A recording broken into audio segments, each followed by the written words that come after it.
உங்களுடைய அடுத்த படத்திற்காக காத்துக்கிட்டு இருக்கிறேங்க விஜய். அடிச்சு டோல் பண்ணிருக்கோம். ஓகேங்களா? நாங்க ஆட்சியெல்லாம் நாங்க பாத்துக்கிறோம்.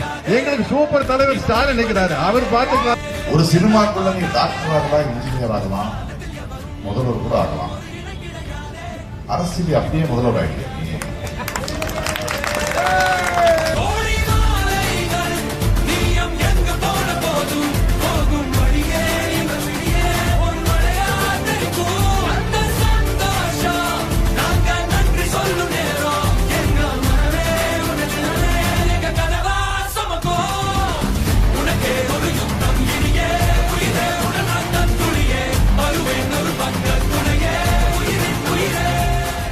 கால்ல வந்து விழுங்கடா, என் கால்ல வந்து விழுங்கடா. இப்ப தூக்குடி. எப்படியும் விஜய் ஆட்சி அமைக்கிறாரு. தூக்குடி. விஜய் தான் தமிழ்நாட்டோட முதலமைச்சர். தூக்குடி. இங்க மாண்புமிகு தமிழக முதல்வர் விஜய் அவர்களே தான் சொல்லி ஆகணும். அத்து தூக்குன.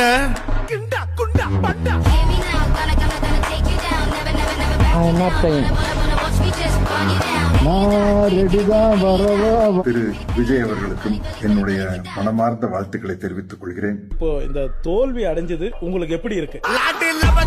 அதுக்காக நீங்க அழுகக்கூடாது. நண்பர்களே, என்னடாச்சுன்னா நல்லா பண்ணிட்டீங்க.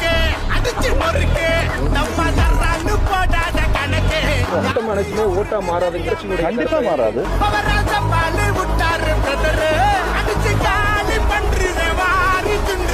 நீங்க அழுவுறீங்க இல்ல? கண்ணு கலங்குது.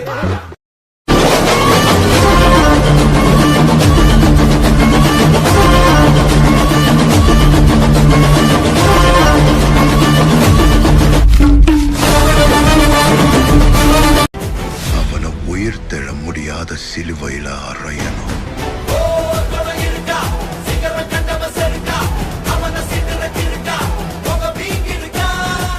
இப்ப அவர் போன் பண்ணாங்க.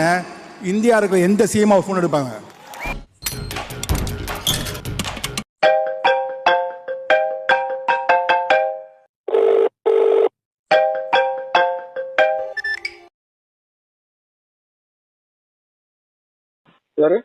குட் மார்னிங், ரஜினி பேசுறேன். சார் சொல்லுங்க. ஏய், இங்க நான் தான் கிங், நான் வச்சதா ரூல்ஸ். வெயிடா போன மாலை. தென்பாண்டி சீமையிலே தேரோடும் வேதியிலே மான் போல வந்தவனே யாரடித்தாரோ யாரடித்தாரோ யாரடித்தாரோ யாரடி. தளபதி தான் வெற்றி பெற்றார் என்ற வரலாறு 10 மணிக்குள்ள முடிஞ்சிரு. கவுண்டிங் எல்லாம் வேண்டியது இல்லை. கவுண்டிங் பண்ண வேண்டிய வேலை இல்லை. மே மாதம் கவுண்டிங் இருக்கு, வேலையும் கிடையாது. 10 மணிக்குள்ள ரிசல்ட் நமக்கு தெரிஞ்சிரு. டேய், எல்லாரும் நல்லா கேட்டுக்கங்கடா. இதுக்கு பேர் தான் பேலஸ். இங்க இருக்கவங்க எல்லாம் ராஜ பரம்பரையை சேர்ந்தவங்க. இவங்க மனசு வச்சா நம்ம எங்கேயோ போயிடலாம். ஏன்டா அப்படி குரங்கு மாதிரி அங்கேயும் இங்கேயும் தவறுங்க? பார்த்தாங்கன்னா என்ன நினைப்பாங்க? இந்த பாரு, இப்ப இருந்து ஒரு குண்டு ஊசி சத்தம் கூட கேட்காம எல்லாத்தையும் மெதுவா சத்தம் இல்லாம இறக்கி வைக்கணும். என்ன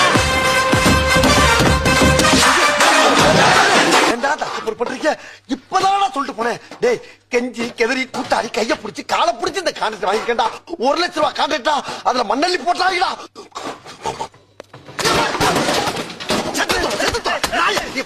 பின்னாடி கொண்டாந்து வைப்பாங்க. நல்லா குற்றாலத்தில் இருக்க வேண்டியதான் இங்க வந்து ஏன் அவசரம் வாங்குறீங்களா? அமைதியா வேலை பாருங்க. அப்புறம் செஞ்சுக்கலாம். உடனேதான் பெருச்சாலைக்கு தொப்பி. நான் சொல்லதெல்லாம் நடந்துகிட்டு இருக்கு. நீங்க எழுதி வைத்துக் கொள்ளுங்கள். இந்த தேர்தல் பரப்புரையில விஜய் தமிழ்நாட்டிலேயே எந்த கட்சியும் அசிங்கப்படாத அளவுக்கு அசிங்கப்படுவாரு. அவர் தான் ஒரு என்டர்டெய்னராக இருக்க போறாரு. சோகம் என்னன்னா முகேஷை எங்களால காப்பாற்ற முடியல. எனக்கு நீங்க தயவு செய்து ஓட்டு போட்டுறாதீங்க. உங்களை கெஞ்சி கேட்கிறேன், போட்டுறாதீங்க. வட்ட பாறையிலே வரகரிசி தீட்டையிலே சொந்தமுள்ள அத்தை மகளே முட்டதுக்குத்தாலும் நீங்க சோறு கேட்டு நிக்கலாமா? முட்டதுக்குத்தான். மன்னிக்கணும், இன்னைக்கு நான் தான் சிஎம், நீங்க ஒரு சாதாரணமான ஆள். உங்களை கைது செய்யறதுக்கு உண்டான அதிகாரம் எனக்கு இருக்கு. இவரை கைது பண்ணுங்க. இது நம்ம லிஸ்ட்லயே இல்லையே. அடேங்கப்பா. தூய்மை பணியாளர்களுடைய வேற எதுனா பேசலாம். பத்திரிகையாளர் குறிப்பாக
பைத்தியமா ரொம்ப நேரம் நல்லா பேசிக்கிட்டான் ஐயா.